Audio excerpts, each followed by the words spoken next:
Armenian Prime Minister Nikol Pashinyan will visit Russia next week, presumably to hold talks with Azerbaijani President Ilham Aliyev and Russian President Vladimir Putin, days after Russian officials confirmed preparations for a summit are underway. Pashinyan will leave for the Russian city of Sochi on Monday, Armenian Parliament Speaker Margarita Simonyan told reporters in Yerevan today. When asked if Pashinyan will meet with Aliyev during his trip to Sochi, Simonyan replied, "I suppose yes." He did not elaborate. Kremlin spokesperson Dmitry Peskov confirmed earlier this week that Russia is preparing to host another round of negotiations between the Armenian and Azerbaijani leaders, but declined to give a date or location for the talks. Putin invited Pashinyan and Aliyev to hold talks in Russia in any place at any time, at a summit of post-Soviet countries earlier this month. The apparent Russia summit comes as Moscow appears to be seeking to reassert its role in mediating between Yerevan and Baku, amid deepening diplomatic engagement in the region by Brussels and Washington.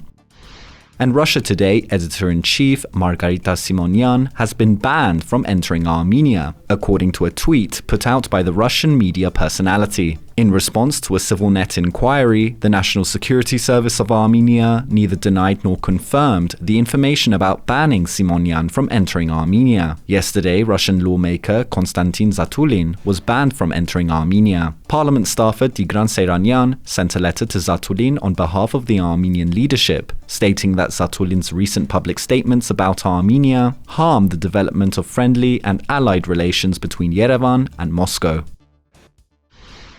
And US State Department spokesperson Ned Price has dismissed remarks by Russian Foreign Ministry spokesperson Maria Zakharova. Price said at a press conference yesterday that the US would certainly take issue with a characterization of our efforts being self-promotional. Zakharova had earlier accused the US and EU of meddling in the region and attempting to oust Russia from the mediation process between Armenia and Azerbaijan. Commenting on next week's apparent Russia summit, Price said that it is ultimately for Armenia and for Azerbaijan to decide whether President Putin's invitation would be helpful or useful to them in pursuit of that lasting peace. He added that Russia's invasion of Georgia and Ukraine suggests that Moscow has little respect for its neighbors' sovereignty and is hardly a reliable long-term partner.